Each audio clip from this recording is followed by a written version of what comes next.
Assalamualaikum warahmatullahi wabarakatuh, pemirsa Sultan TV. Selamat pagi semuanya, apa kabar? Semoga dalam keadaan sehat dan semangat ya di. Tidak terasa kita sudah masuk ke bulan kedua, bulan Februari di tahun 2022. Semoga resolusi dan juga harapan-harapan bisa kita capai ya.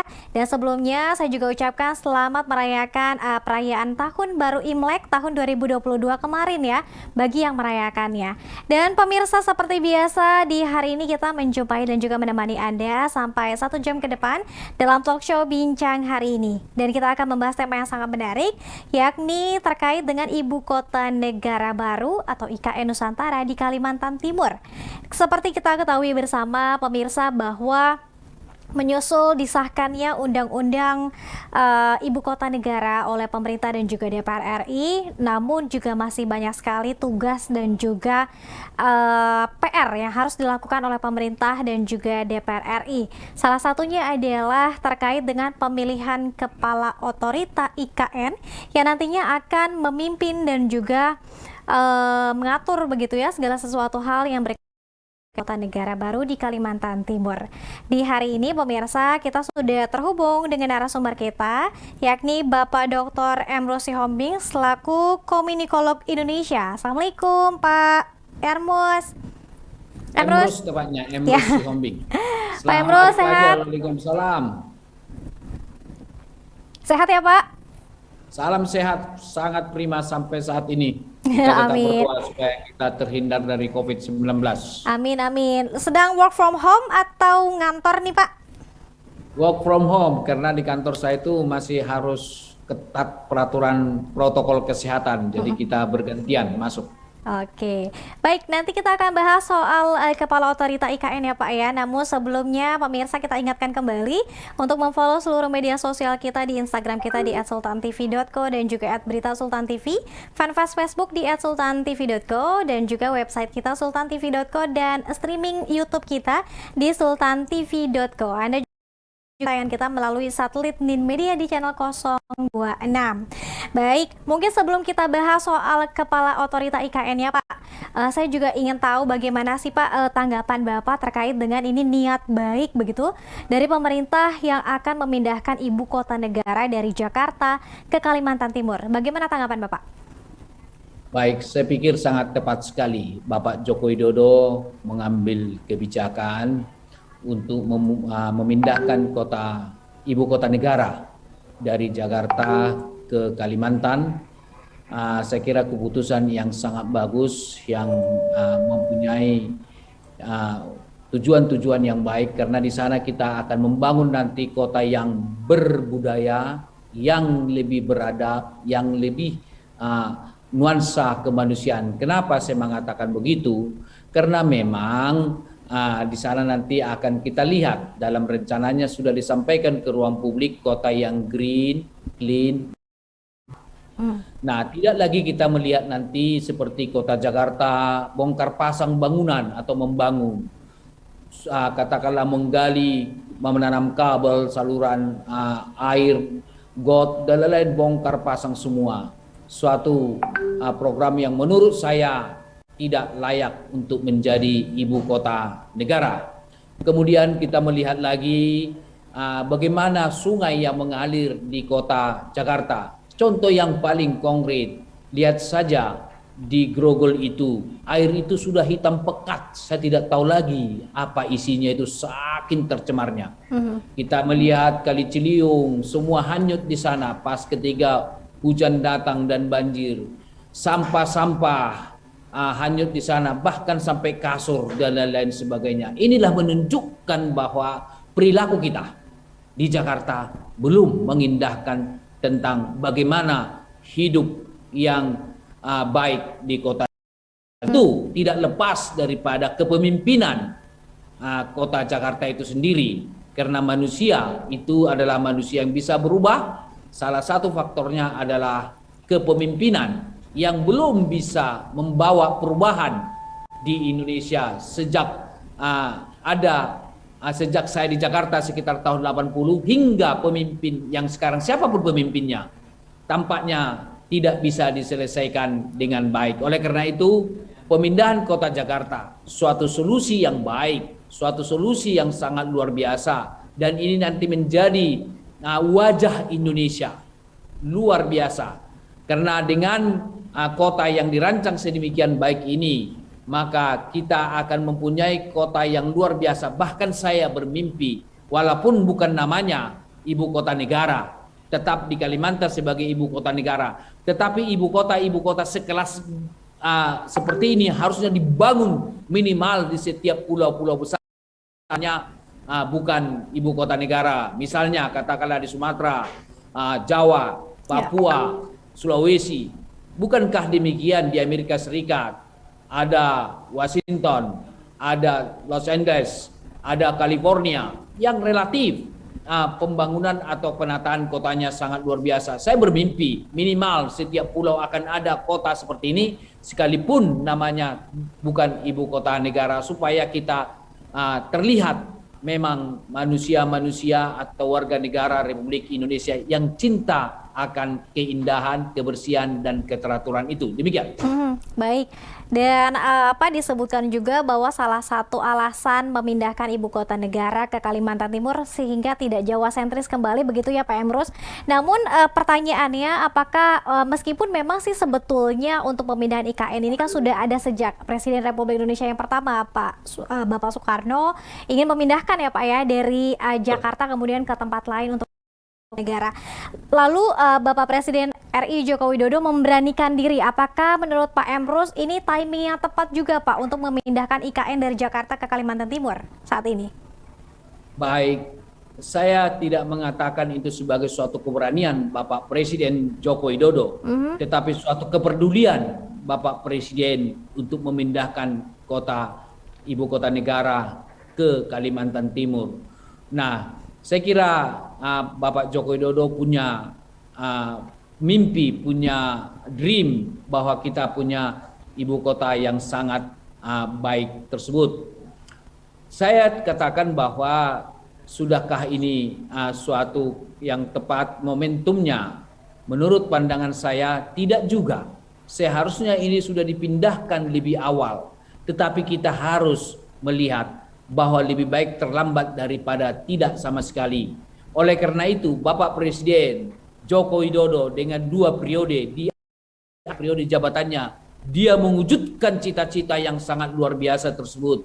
Kalau itu tidak dilakukan dalam masa pemimpin Pak Joko Widodo, saya ragu kepemimpinan rezim yang akan datang. Apakah ini bisa terwujud sebagai cita-cita bangsa kita, sebagaimana saudara-saudari dia katakan ketika Bung Karno pun sudah mewacanakan pindahnya ibu kota. Oleh karena itu, Bapak Joko Widodo sebagai pemimpin kita yang mengambil keputusan yang sangat baik sekali demi ke bangsa dan negara, dan sekaligus sebagai wajah Indonesia di mata dunia. Saya terus terang tanda kutip dengan keberadaan kota Jakarta, bukankah itu suatu kota yang di Jakarta ini yang tidak mencerminkan lagi layaknya ibu kota? Boleh saja kita nanti tanda kutip malu menjadi warga negara Indonesia karena begitu kita melihat penataan kota yang begitu. Bahkan ada yang berpendapat, kenapa bukan kota Jakarta diperbaiki? Menurut pandangan saya, jauh lebih mahal biayanya dan sulit memperbaiki kota ke Jakarta sekelas California misalnya, sekelas Washington misalnya, sekelas ibu kota yang akan kita wujudkan di Kalimantan. Tidak gampang. Salah satu kesulitannya, bukankah gedung-gedung di sana itu sudah mempunyai izin? Tidak gampang karena mereka mempunyai legal aspek yang sangat kuat. Tidak mungkin itu gedung misalnya kalau itu menghambat atau katakanlah mengganggu kelancaran dari lalu lintas, lingkungan dan lain-lain sebagainya. Nggak mudah untuk melakukan itu. Menata, memperbaiki jauh lebih sulit dibanding kita memindahkan atau membangun yang baru. Kenapa? Karena bisa kita rencanakan secara komprehensif, secara baik, secara perencanaan yang sangat matang. Maka oleh karena itu, dengan pembangunan ibu kota negara kita di Kalimantan, dan saya menyarankan kepada perencana pembangunan di sana, siapapun nanti yang memimpin pimpinan otoritas di Kalimantan tersebut supaya pembangunan itu minimal tidak diroba-roba, minimal 100 tahun. Kalau boleh 500 tahun ke depan. Sehingga itu bertahan dengan baik, misalnya lingkungan, saluran air, lalu lintas dan lain-lain sebagainya tertata dengan terencana dengan baik, dengan penuh keteraturan. Demikian. Oke, baik. Nah, Pak Emrus, ada juga tanggapan dari pihak-pihak tertentu dan juga pihak lain begitu, ketika misalnya ibu kota negara dipindahkan ke Kalimantan, artinya problem yang terjadi di DKI Jakarta akan tetap berlanjut, namun kita hanya menyelamatkan ibu kota negaranya saja, atau seperti apa, Pak? Baik, saya pikir kita tidak menyelamatkan ibu kota atau bukan. Tanda kutip, ini adalah kebutuhan, bukan tanda kutip ya, nasional, kebutuhan bangsa kita. Sekalipun misalnya Jakarta bukan lagi ibu kota negara, emang tidak ada masalah kan, tidak apa-apa itu. Bahkan boleh jadi nanti ibu kota negara ditata ulang lagi kembali menjadi kota bisnis misalnya. Ya, ibu kota negara, administrasi negara, dan lain-lain semua dari Kalimantan, khususnya Kalimantan Timur, baru kota bisnis nanti kota Jakarta, tentu dengan penataan yang bagus begitu ya. Saya kira kalau kita misalnya dalam suatu organisasi ada yang disebut dengan job description, kita job description saja. Jakarta kita tugaskan kota bisnis gitu ya, kota administrasi dan kota ibu kota negara dan sekaligus administrasi pelayanan publik dan lain-lain sebagainya ada di Kalimantan Timur. Karena apa? Bisa nggak dilayani publik ini sekarang dengan melalui smart? Katakanlah internet, teknologi dan lain-lain. Kita tidak perlu lagi berhadapan dengan pegawai-pegawai negeri, birokrat tersebut. Kita menginput, tetapi dengan catatan bahwa teknologi, internet dan lain-lain semuanya sudah working dengan lancar. Jangan nanti kita klik nanti muter gitu. Saya terus terang, beberapa kementerian kita kalau kita akses masih mengalami kesulitan kita masuk ke dalam internet tersebut, atau boleh jadi directionnya tidak sederhana, begitu complicated, sehingga kita mencoba masuk bisa saja kita salah persepsi menginputnya, jadi sehingga mutar. Jadi oleh karena itu dengan smart city nanti yang ada di Kalimantan, ketika kita berurusan dengan kepentingan atau pelayanan publik, diberikanlah dengan melalui internet yang directionnya, petunjuknya sederhana, dan bila perlu ada di sana pegawai yang menerima, menuntun masyarakat ketika mengalami persoalan dalam melayani publik melalui internet. Kenapa? Karena warga negara Republik Indonesia tingkatan melek internetnya sangat varian. Sekalipun kita sudah berada di teknologi, di laptop seperti ini, ada program tertentu kita harus masih belajar dan belajar terus. Bagaimana dengan masyarakat di desa ketika memasukkan untuk meminta pelayanan publik. Oleh karena itulah saya mengharapkan bahwa teknologi smart yang di sana harus bisa menjangkau seluruh rakyat Indonesia sampai ke pelosok-pelosok dan disederhanakan. Misalnya contoh, katakanlah menginput tentang mengurus sertifikat tanah di seluruh Indonesia, misalnya seperti itu. Kan sudah ada peta nasionalnya, misalnya seperti itu. Dan kemudian masyarakat bisa menginput, dan ketika ada gangguan dibantu langsung dari birokrat tersebut, karena misalnya dilihat di internet ya di monitornya, wah ada ini penginput pelayanan publik tentang Badan Pertanahan Nasional dari pelosok Papua misalnya, langsung terlihat, langsung dikontak kembali lagi.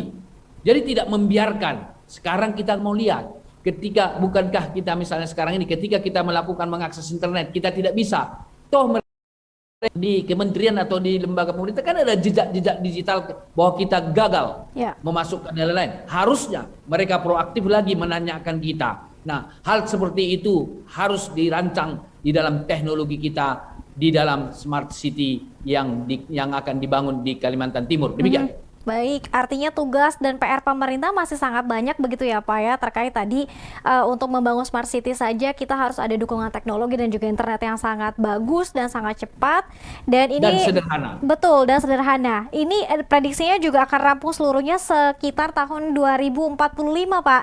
Ini tidak terlalu lama atau seperti apa menurut Pak Emrus?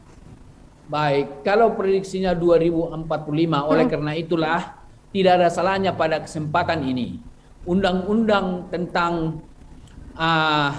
ibu kota negara sudah keluar. Tetapi mudah-mudahan saya tidak salah.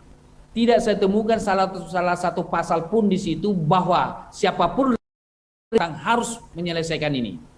Nah, kalau itu belum masuk pada pasal itu, mudah-mudahan saya salah. Andaikan belum masuk amandemen undang-undang tersebut dengan memasukkan pasal bahwa setiap presiden yang akan datang wajib melakukan pembangunan ibu kota negara. Misalnya, bisa saja dibuat katakanlah alokasi kerja. Misalnya Pak Joko Widodo dengan rencana dan lain-lain sebagainya dikategorikan mencapai 50% atau 60%. Rencana itu termasuk di bagian daripada kinerja. Ya. Baru presiden berikutnya nanti, kalau periode pertama dia presiden, dia akan menyelesaikan 10% atau 20% lagi. Jadi kalau 20% menjadi 60, menjadi 80. Kalau dia periode kedua, misalnya, wajibkan saja dia mencapai 40% atau berapa persen. Nah, dengan demikian, sehingga kalau memang capaian kita 2045 tuntas, kenapa tidak kita tuntaskan sebelum 2045? Bukankah itu lebih baik dengan mewajibkan siapa dalam bentuk undang-undang? Kalau tidak dalam bentuk undang-undang, bisa saja rejim yang akan datang akan membuat argumentasi yang masuk akal juga, yang mengemukakan antitesis yang bisa diterima akal sehat juga. Misalnya, wah, karena utang kita mengedepankan pembayaran utang, kita mengedepankan kesejahteraan. Bisa saja itu argumentasi dibangun sedemikian rupa. Oleh karena itu kesempatan ini saya menyampaikan kepada teman-teman di legislatif, pemerintah, kalau itu belum dibuat dalam bentuk undang-undang IKN, karena menurut saya belum saya temukan, boleh saja saya salah, cantumkan itu. Amandemen, tidak apa-apa, tidak ada masalah. Amandemen dalam satu pasal, berikan timing, waktu, dan percentage yang diwajibkan bagi siapapun presiden kita yang akan datang, sehingga mimpi kita memiliki ibu kota negara yang green, clean, dan smart terwujud. Lebih cepat, lebih baik. Bahkan saya memperkirakan tidak usah sampai pada 2000. Saya melihat Pak Joko Widodo dengan perencanaan dan kemungkinan 3 tahun yang akan datang bisa saja capaian beliau sangat signifikan nanti. Tinggal sisanya nanti yang dibagi tentu dengan cluster-cluster percentage yang terukur dan konkret. Demikian. Artinya pengesahan RUU IKN menjadi Undang-Undang IKN di awal tahun 2022 ini bukan bentuk yang tergesa-gesa ya Pak ya? Kalau menurut saya tidak ada yang tergesa-gesa gitu ya. Karena apa? Kalau kita mau jujur, semua undang-undang itu bisa kita buat dengan waktu cepat. Apa sih susahnya membuat undang-undang? Saya kasih argumentasi. Bukankah teman-teman di DPR punya tenaga ahli 6 orang di situ? Coba hitung dulu. Saya kira sekitar 6 orang itu. Kurang lebih lah. Coba dicek dulu ya. Nah, itu optimalkan saja itu tenaga ahli itu semua. Apa kerja mereka di situ? Satu DPR, tenaga ahlinya ada 6, coba cek angka yang pasti ya. Saya kira di atas 3 pasti sangat-sangat memadai. Kasih aja tugas mereka itu menggaji sebagainya. Baru kemudian dipresentasikan ke 6 tenaga ahli ini, mempresentasikan kepada anggota DPR, dan itu bisa selesai 1 minggu. Minggu kedua sudah sidang, minggu ketiga putuskan. Jadi artinya jangan kita terlena dengan wah ini terlalu cepat dan lain-lain. Tidak bisa. Bisa itu dipercepat semua. Kenapa? Karena ini persoalan undang-undang. Soal pasal demi pasal. Toh pakar-pakar kita sudah ada kok. Pakar hukum tata negara sudah ada. Segudang pakar-pakar tata negara di seluruh universitas di Indonesia. Baru pakar pidana dan lain-lain. Optimalkan pakar sosiologi, pakar komunikasi politik. Kenapa tidak Emrus dilibatkan di situ untuk melihat narasi-narasinya? Iya betul. Siap. Kenapa saya mengatakan itu? Kadang-kadang pasal-pasal itu Ibu dimainkan pilihan diksi loh Bu. Yang menjadi pasal karet. Contoh, akan pakai diksi akan itu tak terukur. Nah, orang komunik law bisa menangkap itu. Sehingga bisa kita perbaiki bahwa undang-undang itu menjadi sesuatu yang terukur, mempunyai batasan makna yang tidak begitu tinggi gradasi multitafsirnya. Karena menurut saya para teman-teman pembuat undang-undang legislatif, mereka itu politician. Mereka bisa bermain di diksi. Mereka bisa bermain dengan kata istilah, katakanlah sudah kita pagari, misalnya tanda kutip. Jadi sehingga ketika ada sesuatu sudah kita pagari bahwa pembuat undang-undang tidak pernah salah, misalnya seperti itu. Saya terus terang meneliti panggung belakang para DPR kita ketika ngambil doktor saya. Mereka memainkan diksi-diksi sedemikian rupa. Oleh karena itu sangat dibutuhkan orang komunikolog untuk mengkaji makna keseluruhan dari narasi tersebut dan juga dilihat dari aspek sosiologis, yaitu ahli sosiologi, antropologi, ahli budaya, ahli hukum, ahli politik. Di situ bisa dilakukan pertemuan-pertemuan pembahasan sehingga undang-undang apapun bisa dilakukan secara cepat, sama seperti IKN kita. Menurut saya sangat wajar dikeluarkan undang-undang itu dari segi timing dan waktu sudah cukup dimanfaatkan waktu tersebut. Demikian. Oke, baik Pak Emrus, nanti usai jeda kita akan bahas tema yang lebih spesifik terkait dengan pemilihan kepala otorita IKN nanti Pak, karena memang sudah ada sederet dan juga sejumlah nama yang kemudian digadang-gadang akan dicalonkan sebagai kepala otorita IKN. Nanti kita akan bahas ya Pak usai jeda. Pemirsa tetap bersama kami dalam Bincang hari ini.